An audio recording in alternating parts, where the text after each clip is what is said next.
What's up, MTG Arena fans? I'm Mason Ortiz and this is my channel, MTG Budget Brew. My goal is to provide fun and interesting decks on a budget, and to make my decks budget, I normally limit myself to only using 4 rare/mythic cards in a deck, so a playset's worth.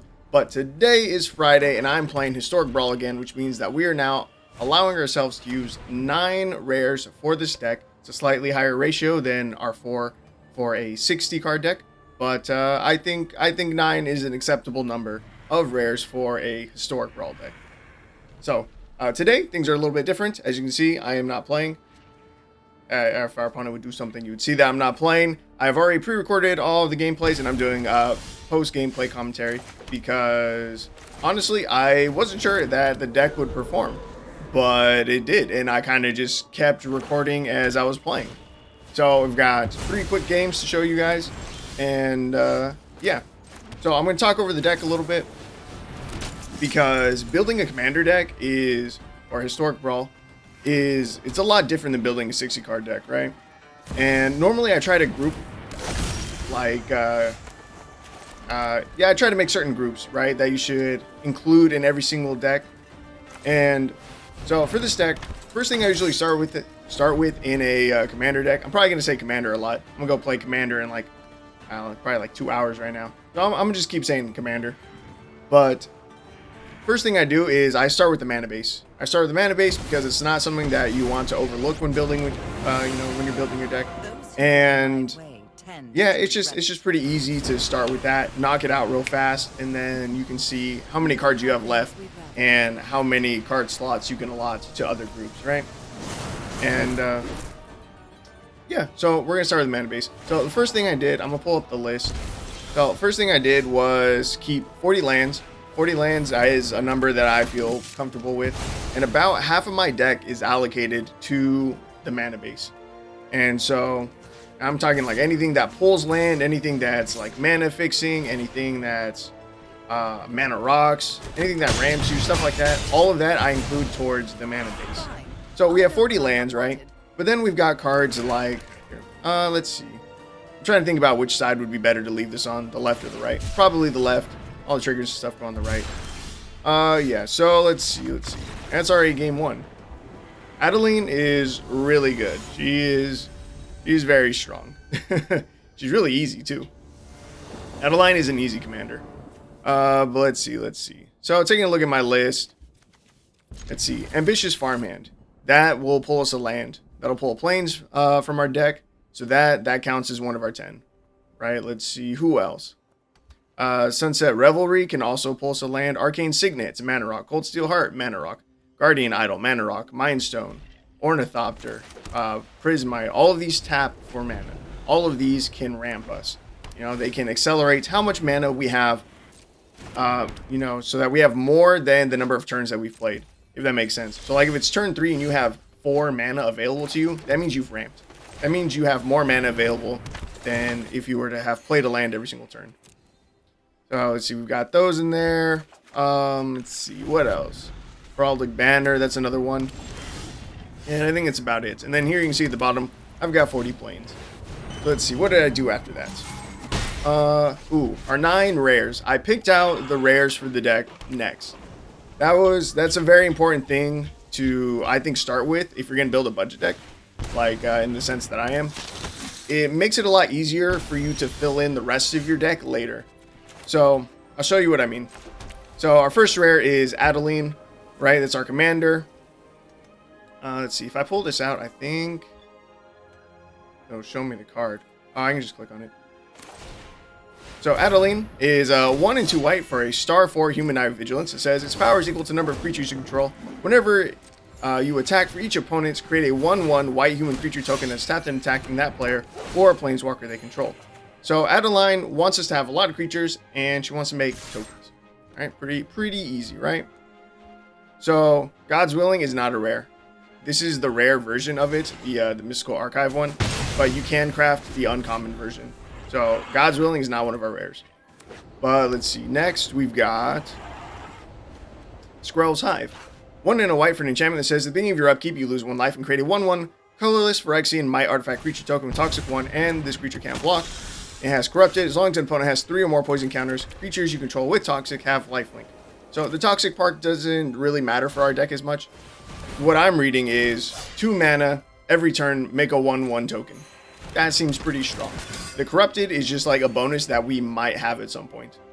But again, we're not trying to win through Toxic. It's just here for the token generation. And it's really good. And again, this is another card. Doesn't really care about the Toxic Park, but White Sun's Twilight is X and 2 white for sorcery that says, you gain X life, create X 1/1 colorless Phyrexian my artifact creature tokens with Toxic 1, and this creature can't block. If X is 5 or more, destroy all other creatures. So this is not only a way for us to fill up our board with a bunch of tokens, it could also be a board wipe in case our opponent has like gotten super far ahead of us or something. We can simultaneously wipe their board and develop one for ourselves. Like, it's pretty nuts. But again, it would wipe our side of the board too if we had other creatures out. So that's something to keep in mind. But a good card, really good card. Because again, it's flexible. It can be a board wipe if we need it, or it could be just a way for us to develop some more creatures. Next, Wedding Announcements. You don't actually get to see it in any of these matches, which is too bad. But Wedding Announcements is 2 and a white for an enchantment that says, at the beginning of your end step, put an invitation counter on Wedding Announcement. If you attack with 2 or more creatures this turn, draw a card. Otherwise, create a 1/1 human creature token. Then, if Wedding Announcement has 3 or more invitation counters on it, transform it. And I don't know, excuse me, if I can flip it. I don't think I can. But the other side gives all of your creatures +1/+1. So it buffs your entire board, which is great because, again, we're trying to go wide with a bunch of small, low-to-the-ground creatures. And giving them all +1/+1, it's a really significant buff. And again, it makes tokens in the first few turns and or draws us card. And or draws us cards, both of which is very important in Commander / Historic Brawl. Anointed Procession. Yeah. If you're playing a token deck, you want to be playing Anointed Procession pretty much any time that you can. It's 3 and a white for an enchantment that says, if an effect would create 1 or more tokens under your control, it creates twice that many of those tokens instead. So you're doubling the amount of token generation your deck is doing. So that's, yeah, it's a no-brainer. That's an easy automatic include in the deck. Definitely worth one of our rare slots. No question about it. Next, we have Felidar Retreat. 3 and a white for an enchantment with landfall that says, whenever land enters the battlefield under your control, choose 1, create a 2/2 cat beast creature token, or put a +1/+1 counter on each creature you control, period. Right? So they'll all get the counter. But then those creatures gain vigilance until end of turn, which is also a nice buff. But yeah, so if we need more of a board state, we can start making, you know, the cat tokens, or if we already have a fairly developed board, we can just buff our entire board. Just +1/+1 counter across everything. And that's game number 2 already. Game number 3 must have been pretty long. Game number 3 is a really, really close game. It is. I didn't think I was going to pull it off. I'll be honest with you. Yeah, spoiler alert. I win. But yeah, Felidar Retreat. Really good card. Again, flexible. It can make us tokens if we need a board, or it can buff our board if we already have one. So it's a good card. The Vigilance, also pretty good. Mondrak, Glory Dominus. It's a newer card. Just like, well, we've had two of the newer cards already with Squirrel's Hive and, what is it? Something, the White Sun's Twilight? Is that the name of the card? I'm gonna look it up real quick. Real quick, don't mind me. Acid? Yeah, White Sun's Twilight. But this Mondrak is pretty much the same as Anointed Procession. It is 2 and 2 white for a 4/4 Phyrexian Horror. It says if 1 or more tokens will be created under your control, twice that many of those tokens are created instead. You can pay 1 and 2 white Phyrexian, sacrifice 2 other artifacts and or creatures, and you get to put an indestructible counter on Mondrak Glory Dominus. So, again, Anointed Procession was an auto-include. This, also an auto-include. Those are probably the first 2 rares that I added to the deck. Next, I have the Wandering Emperor, because it's a really good card, and again, it's very flexible. It's 2 and 2 white for a legendary Planeswalker with Flash that says, as long as the Wandering Emperor entered the battlefield this turn, you may activate her loyalty abilities anytime you can cast an instant. Starts with 3 loyalty counters. +1 says put a +1/+1 counter on up to 1 target creature. It gains first strike until end of turn. The -1 says create a 2/2 white samurai creature token with vigilance. Or the -2, exile target tapped creature, gain 2 life. So again, it's a super flexible pick. It can be removal if we need it, or again, it can just be token generation / you know, it can give buffs to our creatures. again, if we already have a fairly developed board, maybe we're getting ready to swing out, we can give another thing, a +1/+1 counter, and first strike and so on to turn. Just all around, it felt like a good pick, so I threw it in the deck. And this last one is also pretty good, and is a personal favorite of mine. I'm going to be honest with you, I love God Eternal Oketra. It is 3 and 2 white for a 3/6 zombie god with the double strike that says, whenever you cast a creature spell, create a 4/4 black zombie creature token with vigilance. When God Eternal Oketra dies or is put into exile from the battlefield, you may put it into its owner's library, third from the top. So, God Eternal Oketra, already a very solid body. 5 mana, 3/6 double strike, not bad. When it dies, you put it third from the top of our library. Awesome. That means we'll see it pretty consistently once we've drawn it the first time. But that middle part, whenever you cast a creature spell, create a 4/4 black zombie creature token with vigilance. That's nuts. A 4/4 with vigilance it's a pretty beefy body. That's pretty solid.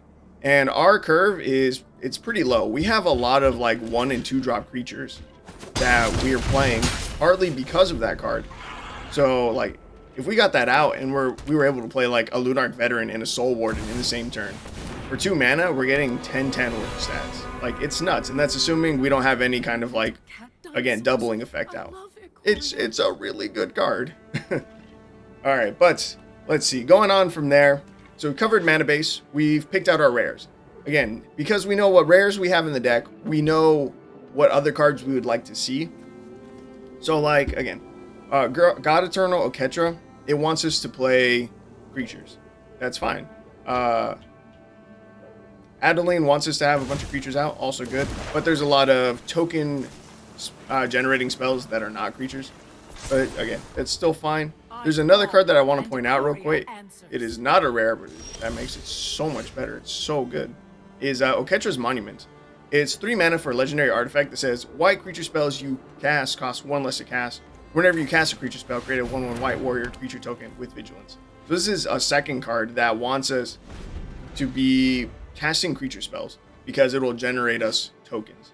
And I don't remember if I got to see it in one of my games. I think I do. We might even see it in game 3.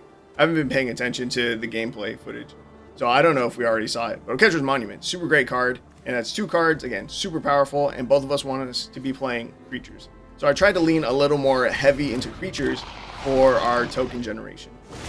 But the next thing that I want to go over after our rares was removal. Removal is super, super important. I added like 8 or 9, maybe 10 by the end, removal spells into the deck. You need removal. Otherwise, your opponent will snowball on you, and it'll be really bad.